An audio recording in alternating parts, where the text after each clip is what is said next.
بسم الله الرحمن الرحيم. أهلا بكم وقناة ناصر والمستجد. طبعا انتوا شايفين دي أنا النهاردة بخش لقيت الطير اللي هو الزغلول ده زي ما انتوا شايفين كده قالب راسه. طبعا أنا هوريلكم ازاي ان انا هعالجه. تمام كده. قبل ما اوريلكم ازاي هعالجه اعمل اشتراك ولايك لو انت على اليوتيوب، واعمل متابعة واضغط قلب، اضغط على السهم، واضغط على نسخ الرابط اللي داخل السهم، واضغط على علامة الزائد اللي على الصورة، وتعالى اوريلك ازاي انا هعالج. طبعا اللي هو قلب الرقبة ده اسمه مرض نيوكاسل او البرامكسو او الروشة. تمام كده.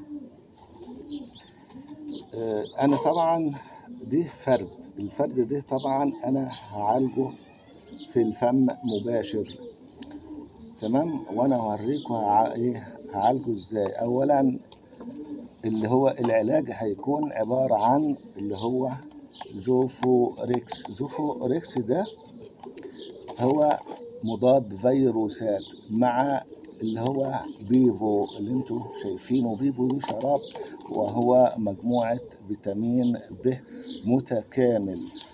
تمام. وبيكون رافع مناعة، يعني هو هيكون فريح زيفوركس ده يعني مضاد فيروسات مع رافع مناعة. طبعا انا حطيت هنا نص سنتي من اللي هو زوفيركس وبيفو اللي هو شراب نص سنتي، وبديه للطير في الفم مباشر زي ما انتم شايفين كده اهو. تمام. هو خد كده الجرعة دي عشان مصاب. تمام.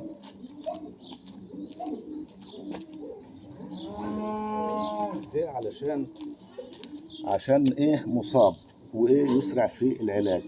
اما باقي الحمام طبعا انا هديلهم جماعي ده علشان دي المصاب، انما التاني ممكن يكون حاملين للمرض.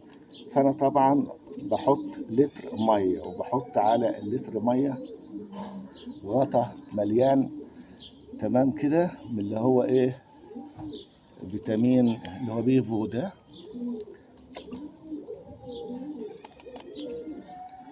اللي هو زي رافع مناعة، او يعني بنستعمله رافع مناعة.